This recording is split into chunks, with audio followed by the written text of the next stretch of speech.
Clara sat alone in the back booth of a diner that smelled like burnt coffee and old hope. Rain tapped on the window like it was trying to remind her she still existed. She didn't look up. In front of her, a cold cup of tea, an envelope with final notice stamped in red, and a napkin she'd used to wipe away tears she didn't want anyone to see. 3 years. 3 years of pouring her soul into a small bakery that no one believed in, except her. And now, the numbers didn't lie. Rent was overdue. Suppliers stopped answering her calls. Even her oven, the same one her mom used before her, had given up last night, just like she was about to. She'd written the closing notice in her head 100 times. Thank you for your support. Sometimes dreams end quietly. We tried. Outside, the streetlights flickered like they couldn't decide whether to stay on or fade out, just like her. Then, a soft voice interrupted the storm inside her.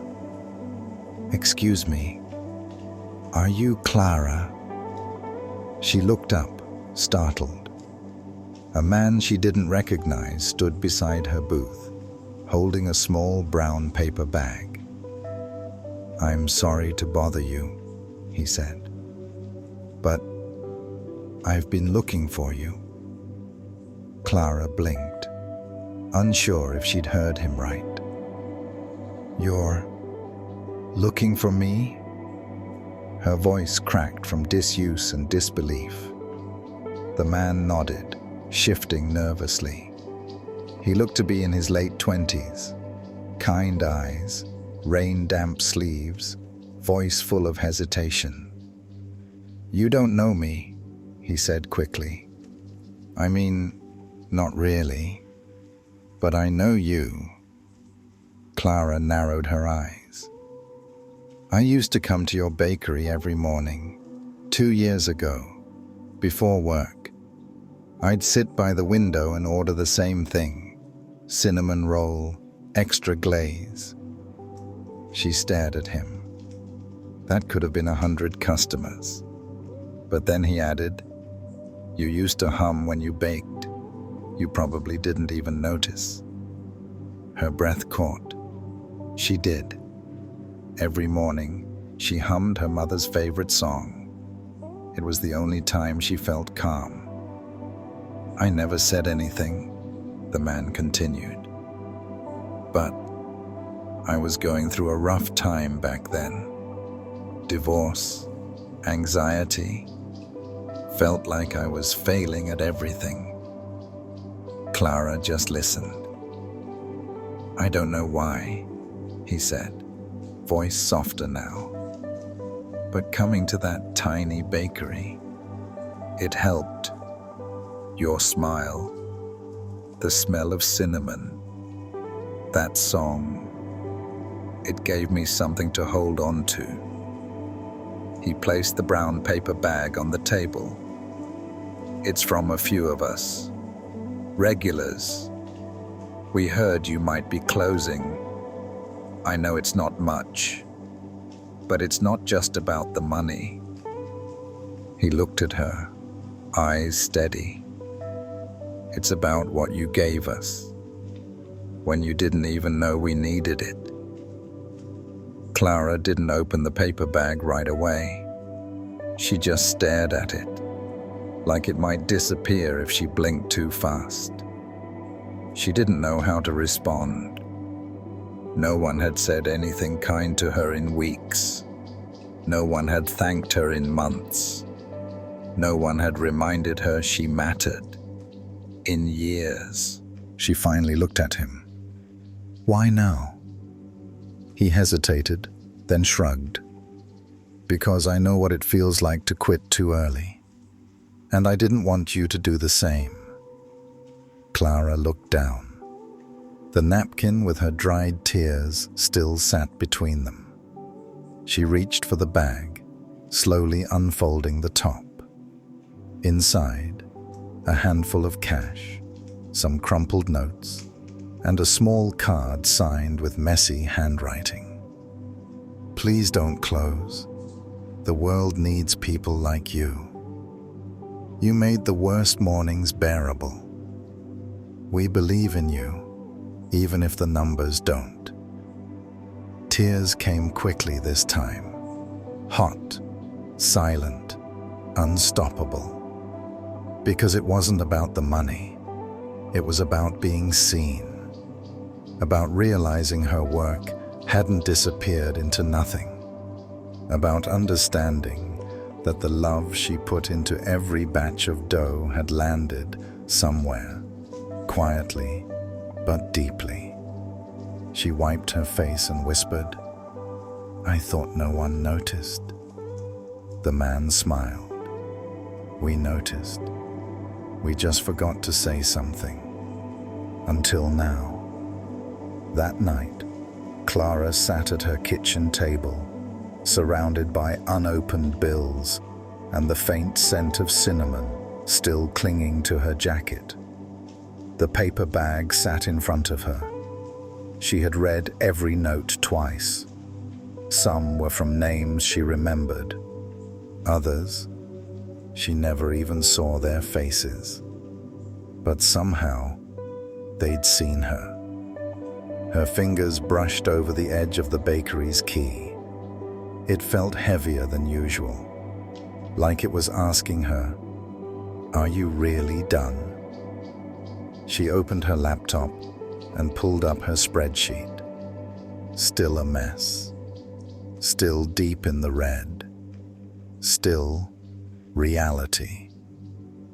But something had shifted. She began typing.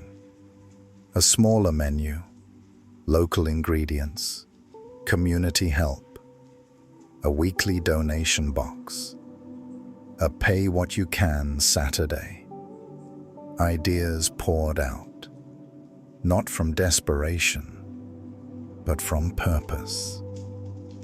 The next morning, she returned to the bakery. The closed sign still hung in the window. The lights were off. The shelves were dusty. But when she walked in, the space didn't feel like failure anymore.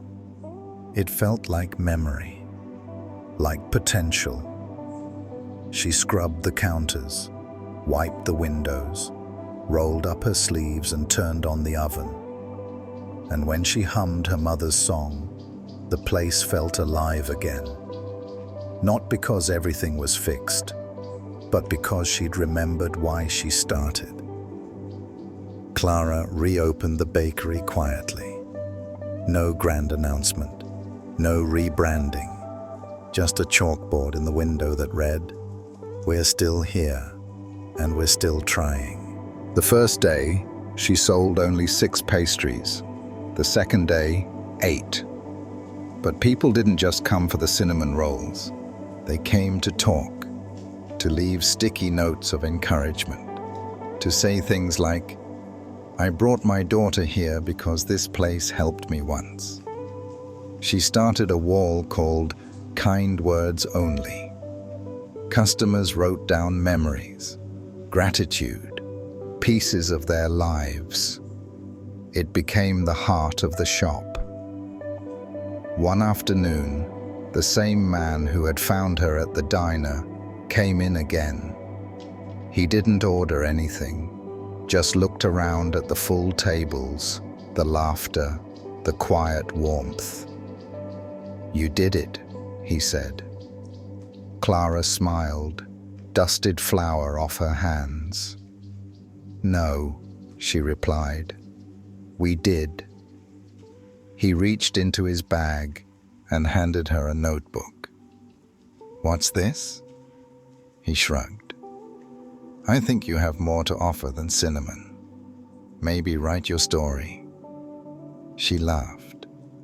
But when she opened the first page that night, her hands didn't shake. She began. "This is not a story about winning. It's a story about not quitting, even when everything tells you to. Months passed. The bakery didn't become famous. There were no articles, no viral videos, just warmth, just consistency, just Clara, doing what she loved for the reasons that mattered. Every week, new faces showed up. Some stayed, some left quiet notes on napkins, some just sat in the corner and breathed. The kind words only wall grew, page by page. It became more than a decoration. It became a reflection of lives touched by a woman who almost gave up. Clara's daughter helped after school now. She brought her friends. They baked together, laughed, and filled the kitchen with the same song Clara used to hum alone. One day, a young woman came in, nervous, unsure. She whispered, "I'm thinking of starting something too, but I'm scared." Clara smiled and handed her a warm muffin. "You don't have to be fearless," she said. "Just don't disappear." The girl nodded slowly, like something in her had shifted. And when she walked out, Clara turned back to the oven, flour on her hands, heart wide open. She had almost quit. Almost. But sometimes, it only takes one person to remind you that you matter, long before you believe it yourself.